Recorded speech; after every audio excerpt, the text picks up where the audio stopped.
Welcome back to the Math Warriors. आप सभी लोगों के लिए बिग अपडेट लेकर के आ चुका हूं कि सीटेट का जो आपका एग्ज़ाम है, ठीक है, सीटेट जुलाई 2023 का आपका जो एग्ज़ाम है, कई बच्चे ये परेशान हो रहे हैं कि सर किस तरीके का पेपर आता है। कुछ बिगिनर्स हैं और कुछ ये पूछना चाहते हैं कि इस बार क्या कुछ बदलाव होगा, क्या कुछ सिलेबस बदला है या नेगेटिव मार्किंग। ठीक है, मैं आपको एक सिंपल सी बात बताता हूं दोस्तों कि सीटेट जब भी एग्ज़ाम कराता है, ठीक, वो हमेशा सेम पैटर्न पर काम कर रहा है। अब तो कई सारे उसको पेपर बनाने पड़ते हैं क्योंकि कई सारे दिन एग्जाम्स होते हैं, तो वो जो सीडीपी है, मेन फोकस रहता है सीटेट वालों का सीडीपी पर, ठीक है, और वो हर सब्जेक्ट की पेडागोगी जो होती है उसी पर मेन मैटर करता है। चाहे वो मैथ की पेडागोगी हो 15 नंबर की, उन्हें पूछनी है तो वो पूछेंगे। अब उसमें वैरायटी क्या ही बन सकती है, कुछ बहुत चेंजेस आते हैं, बाद बाकी ऐसा कुछ बहुत बड़ा ड्रास्टिक चेंज नहीं आता है, इस बात को आप लोग समझ लें। तो अगर आप तैयारी कर रहे हैं तो पहली बात तो अपनी प्रैक्टिस करिए उन सवालों को समझने की, ठीक है।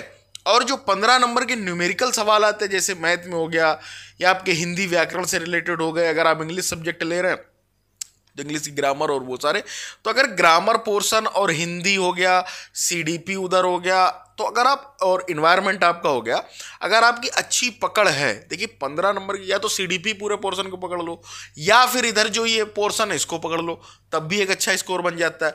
माइनस मार्किंग है नहीं तो आपको सारे अटेम्प्ट करने हैं और पेपर में कोई वैरायटी चेंज नहीं रहता। अगर किसी ने पिछली बार दिया, इस पिछली बार नहीं हुआ, तो वो सेम पैटर्न पर ही पेपर आना है इस बार भी। तो बहुत अच्छे समझ लो। सबसे बड़ा अगर रामबाण मुझसे अगर आप पूछें मेरी सफलता का राज कि मैंने इस एग्जाम को कैसे क्लियर किया, तो सिंपल सी बात है भाई साहब, प्रीवियस ईयर पेपर। आज हम दोस्तों बात करने वाले हैं सीटेट की बेस्ट बुक के बारे में, जो कि चक्षु प्रकाशन की। चक्षु प्रकाशन आपके लिए लेकर के आ गया है जुलाई 2023 की एग्जाम के लिए, पीआरटी के लिए बुक, जिसमें आपको देखने को मिलेंगे बाल विकास हिंदी, जो भी आपका सिलेबस है पूरा कवर है, 3000 प्लस अध्यायवार क्वेश्चन पेपर है, 6 सॉल्व पेपर है और पूरा एनसीईआरटी बेस्ड है। ये सबसे अच्छी बात है। और आप इसमें नीचे देखेंगे बहुत अच्छे तरीके से पूरे क्वेश्चंस जो है आपके प्रीवियस ईयर के वो संकलित हैं, कहीं ना कहीं मॉडल सेट पेपर भी दिए गए हैं, सब कुछ दिया गया और वेल एक्सप्लेन्ड है, सबसे अच्छी बात है।